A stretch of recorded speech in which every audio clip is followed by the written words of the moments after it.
your jacket on, or should we take it off? Maybe I'll take it off. Yeah, just lay it over there.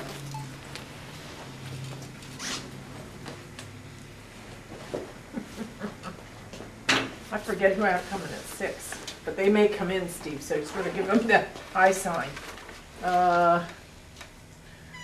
We got 15 minutes left on this, so I have to change the tape.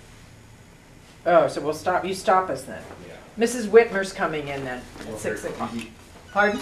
Here to go beep. Oh, okay. All right. So we'll be stopping halfway in between.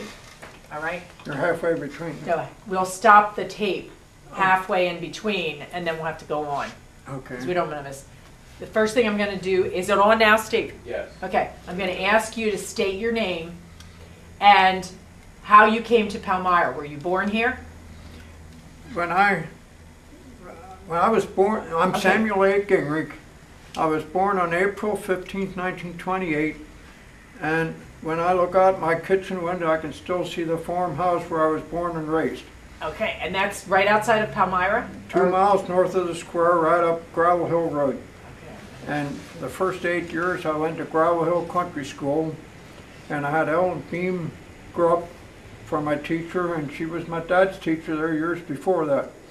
And she ended up there until 1958, and then she came and taught in the Palmyra school for 2 years yet, and then she was altogether done. I think she had 40-some years teaching. So that was my story a little bit, and when I went to country school, we always walked, but when you came to Palmyra High School, there was no bus service that time. You had to find your own way to school, so I rode the bicycle. And Oh, okay. one cold winter morning, I think it was in December when I was 9th grade, I rode the bicycle and it was so cold I frostbit in my ears. Both my ears swelled up and got real red, and I spent 4 hours in with the nurse in the school office, and I think she wrote a note sent to my parents that I should have a way to school when it's so cold or bad weather. So my dad said, "You drive the Model A Ford truck," and I started driving it when I was 10 years old. So he gave me the truck. He said, "Next morning you can drive to school." So I did, and I started driving whenever the weather was bad, and we had lots of fun with that old Model A Ford.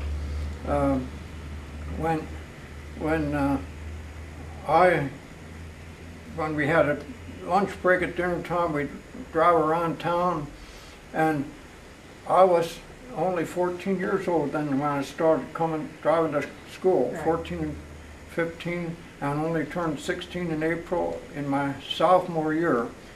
So whenever the weather was bad, I drove the Model A, and when we had the war started in December 7th, 1941, and that year, the first year when I was a freshman already, they had scrap drives on for the war effort. So I had the Model A Ford, and I volunteered to drive, and we had tractor gas. The gas was scarce and rationed, but my dad had 4 tractors on the farm, and we had our own pump. So you could get the gas. I collected scrap for the war effort. And I think Ollie Longenecker was the policeman. We had 1 policeman in Palmyra at that time, and we were collecting scrap right here around the square, and he walks up to us and he said how we're doing and all that. He never asked if I was old enough to drive or if I had license, so I never got into trouble. Well, that's great. All that driving, and he probably knew I was only 14 or 15. You think that he just sort of turned the other way? Yeah, they turned their head the other way. They didn't bother with making any trouble. So. Well, now, when you went to school then, which year did you graduate? Okay, I was in the class of 46.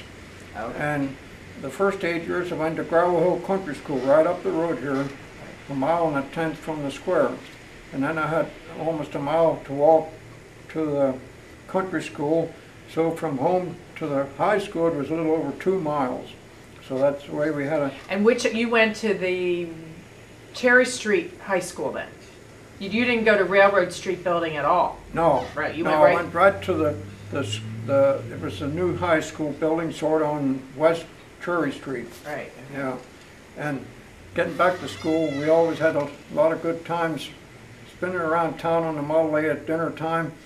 And I turned 16 on the 15th of April in '46, and our high school class of '46 went to Washington, D.C. Well, I already had a draft card because I was 18, but this was in May or June of '46, and a couple of the classmates weren't old enough yet to have a draft card.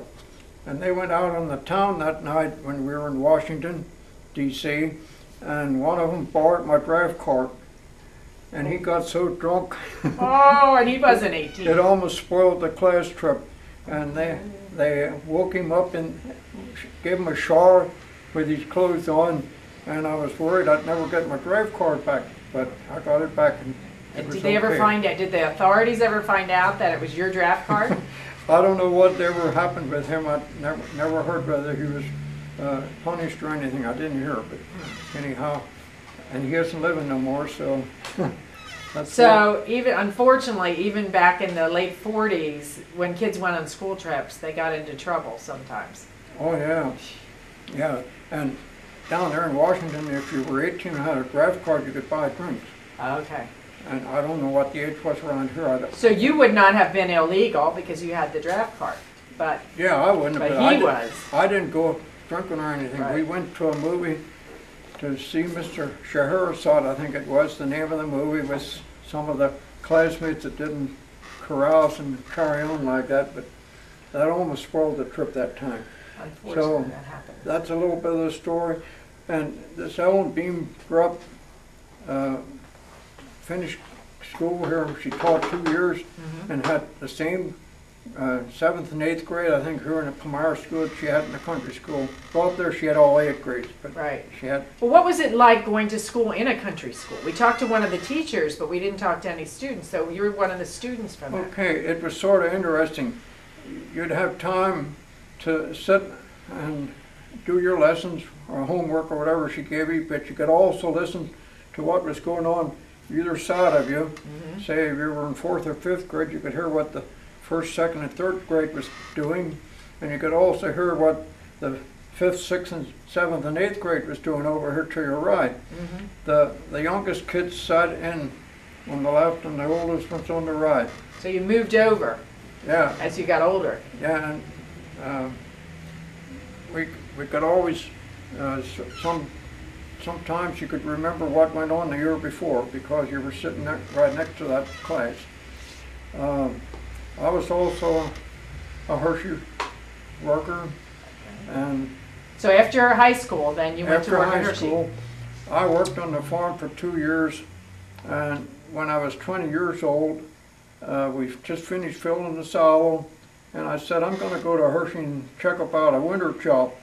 My dad needed help on the farm till the crops were all in. Right. So I went up there on the 7th of September in 1948, and they said, do you mind dirt, working in a dirty job? I said, well, I just came out of the silos where it was blowing dirt all around me. You're used And to they that. said, well, if you don't mind dirt, we have a job you can start tonight. That's how. And what was that job then?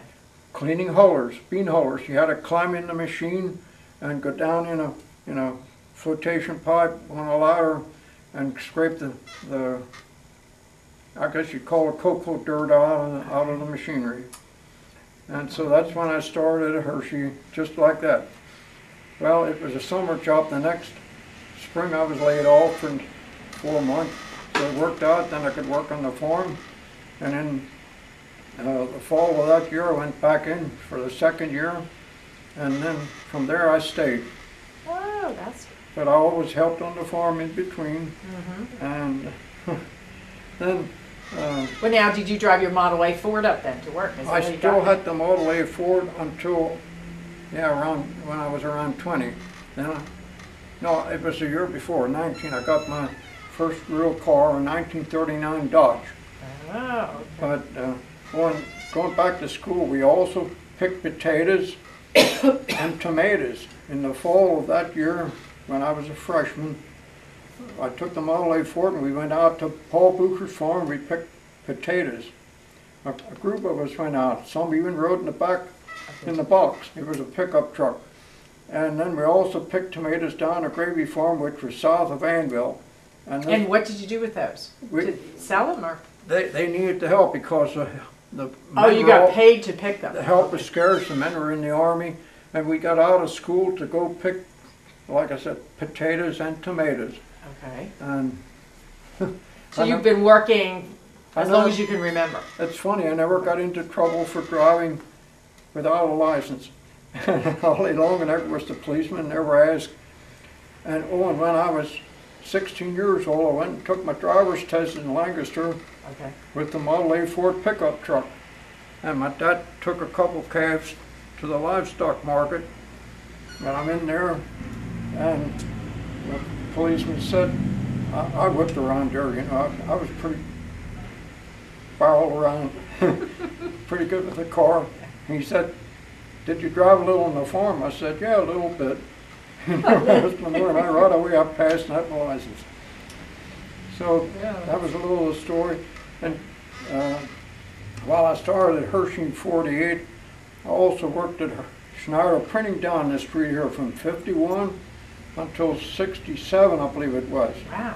Okay. And I drove truck for Schneider Printing and done errands around Palmyra here for him, the Railroad House and the Bowling Alley Restaurant and things like that. Places like that, we picked up paper scrap for Schneider Printing. Okay. Right. Mr. And Schneider, then, I think, is coming in later tonight yeah. to tell us about Schneider Printing. Okay, well, I worked there, and I'd go to Baltimore and Philadelphia in the morning, 200-mile round trip, and still get back for second shift at Hershey. Oh my gosh. So you go down to pick up paper or drop off printing? No, that wasn't every day. Just done that once or twice a week, picking up paper. But anyhow, I took bale scrap down to Baltimore and picked up cardboard to make boxes for Schneider Printing for years. For them 16 or 17 years I've done that. Well, now you were a mailman too, I understand. Well, when did that come in? In '67. Okay, I was also a rural mailman here at Palmyra, and back of the post going into the bank, and Russ Evans was a rural letter carrier on RD1 Palmyra, and he's coming out and I'm going in, and he said, what do you do in the mornings? I said, well, I drive truck for Schneider Printing yet, and I work at, he knew I worked at Hershey second shift. Mm-hmm. He said, could you sub for me in the mail route in the morning? I said, yeah, I guess I could. I tried it. Oh, and going back to the mail route, when I was a senior in the year of '45 for Christmas, I carried mail on the north end of Palmyra for Wilmer Grupp Jr. Oh, okay. Substituting and giving him help over the Christmas rush. But anyhow, I'm going into the bank, and Russ Evans says, could you drive the rural RD1 for me? He had some time, and he had to use it before the holidays in December, or he'll lose his time, he said. So I said, yeah, I'll try it. I said I liked it when I was carrying at Christmas, and he said, okay, we'll go get you.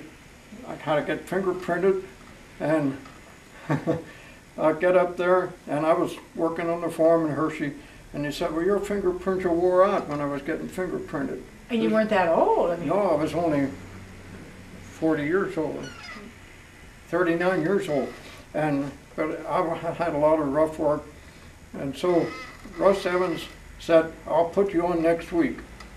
I had 1 week to study the names a little bit, and the next week I'm out delivering mail on RD1. Well, the first day I was... Well, now where is RD1 in Palmyra? Which area? RD1 at that time went to Campbelltown, swung around, went up north of Palmyra, out Eisenhower Road, and we wound all the way through Grantville, and then we came back through Palmyra, down Gravel Hill Road, and out Rich Road, and into Palmyra on Lingle Avenue. So it was, I think, 42 miles route.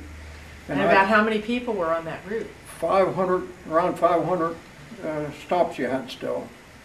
And each day you had to stop at 500 places? Right, around 500 boxes, more or less. God, yeah. Oh my gosh. And So that was the start of me on the mail route, and I ended up supping for him for 3 years. Then he retired. Then Cloyd Baker was a city car here in Palmyra, and he went over in the RDs. We didn't have bidding rights that time yet, and so he worked until let's see, 78. Yeah, 78. He worked from 73 to 78. He was a city car, and then he retired. And so then by that time they had changed the contract and I had bidding rights, and then from 78 to 90 I worked full-time at the post office and also at Hershey. Both? You had 2 full-time Yeah, jobs? I worked a double shift every day. Oh my And God. only used 1 day of sick leave. So And that, but was that still rural route, or were you doing in-town then? when you're on the rural route, you daren't, there are 2 different crafts. You daren't deliver in town then no more. That was out. Okay. And the postmaster here, when I was back casing mail, he'd have fun with me. He'd call back and say, "Sam, give that person at the window the hand signal." And he'd want me to wave to him like that. And that sort of was a joke back there at the post office. So I ended up working there until I retired in '86 at Hershey and '90 at post office. Oh, wow. So that's what you did in your retirement, was went to Yeah. your other job. Yeah. In 90, okay. Okay. Yeah, I gotta switch. Okay, tapes. just stop thinking. I mean, you have a little time to think now, because he's going to change the tapes. Yeah. Great stories. I kept worrying that the tape would run out and we'd lose some of these stories. Yeah, I don't know what else you want to ask me. Well, in your, okay, 90 was a long time ago. So what have you been doing in your retirement since then? Since you retired? You know, when you mentioned Mr. Grubb, he was my mother's mail person over on East Oak. Yeah, Wilma Proctor, yeah. Well, I think it was the same guy. It was Grubby, they called it. They call it Grubby. Yeah. And my mother always told the story how he rang her doorbell one day and said, "Oh, I see your sister's down at the shore. She's having a good time." He was reading the postcards. Now he's still alive, isn't he? Oh yeah, Yes, him and his somebody- wife are both out there. Somebody suggested like Ralph Hetrick on North Railroad Street. Yeah. 428 is He where hauled milk. he hauled milk for Yeah. my grandparents, and he hauled coal, right. Yeah. And my husband started about 12. He started driving those trucks when he was about 12. Yes. Well, Or I you go, were- or I you go were to the there. truck with Okay. the thrashing brick on the farms in the summer. Oh, well then you had lots of Yeah, experience. to drive around different farms all in that area. Okay, all right. Well, now we're going to go back to, you retired from Hershey in you retired from the post office in 1990. Yeah, You said. and I went out 4 years early, the same, end of November, 4 years early at Hershey in '86. Okay. And what have you done in your retirement? Well, I still do some volunteer work. I take mail in for a couple ladies that can't walk too good anymore. I also do volunteer work at Hershey Park for the Palmyra Church of the Brethren. And in fact, I worked there on Labor Day this year. Oh. They needed help, and they were so short of help, they were asking for help. They gave us double vouchers for that night. So Oh. I got 2 vouchers for next year already, and I'll possibly work around at Christmas time some again. What do you do up there? Okay, getting back to working at Hershey Park, I also coordinated a group from our class of Palmyra High School 46 to work at Hershey Park, and we worked there from 95 to 2000. And I had as many as 13 one morning. When our class worked there for the Hershey Park, we worked at the front windows at the entrance. Okay. So there we were taking tickets or selling tickets, and we didn't run the computers until one morning they were short of help. Somebody didn't show up, and they put me on the computer, and they couldn't believe it. I came out right on, except for a nickel short. Oh my goodness. So I ended up working on the sales end sometimes too. Well, do you have computer experience? Had you had experience before I that? didn't have no computer experience. That just showed me which buttons to push, F2 and F7, and different buttons for different people coming in. It worked out good. So I worked in from 2000 to 2002 or 3 for myself a little bit, and now since that time I do volunteer work for the Palmyra Church of the Brethren, and that volunteer work is running rides. Okay. We operate some rides now. That's what I'm doing lately. That's great. That's wonderful. So, Now, your class, the class of 1946, sounds to me from what you're talking that it was a fairly close class. yeah. You got along really well together and have stayed in touch through the years. Our Palmyra High School class of 46 still gets together twice a year, and just on the, I believe it was the 25th or 6th of October, we had a get-together at Hometown Cafe here in Palmyra, and 4 years ago they put me in for class president, second term, and now I'm getting a committee ready together to celebrate our 65th year out of high school this coming spring. Oh my goodness. So, So in 2011 you'll be out 65 at years. 2011, class of 46, it'll be 65 years. Oh my gosh. Well, I hope you have a wonderful time. That'll be fun. In those years, in those 65 years after having been out of high school, what changes do you think have happened in Palmyra? What are the most significant changes you can see? Oh, the biggest change is when I was at the post office for the Christmas relief, I think there was only one RD rod. Now I think there's 6. And there's all these new homes being built. That's one of the biggest changes, all the development around Palmyra.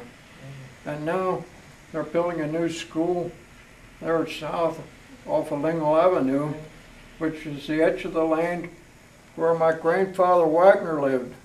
Oh. And he lived there and farmed and died there in 1939, and that it was later the Urban Early Farm. Where I know very well where that is. Where Yes. the new school's being built now for Palmyra. And so so that was your grandfather's That was farm. some of my grandfather's farm there. That's good. So So that is definitely a change that took place in your lifetime. yeah, a lot of building, just like at the east end of town now. There's a new drugstore, a new parts center. What else is it? Do you think the Oh, people have changed? Click Lewis has put a new office up down there. Right, So there's a lot of building and additions around this area. right, right. Do you think that the people in Palmyra, I mean, definitely the individuals have changed, but do you think the spirit of Palmyra has changed at all with all this? Not too expansion? much, no. It's still a town where you go down the street and you see lots of people you know, or you talk with them and they know somebody that you know. It's a friendly community. Great. Well, thank you, Sam. We appreciate you sharing these stories with us. We really do. okay. Thank you. Okay, that's great. Thank you.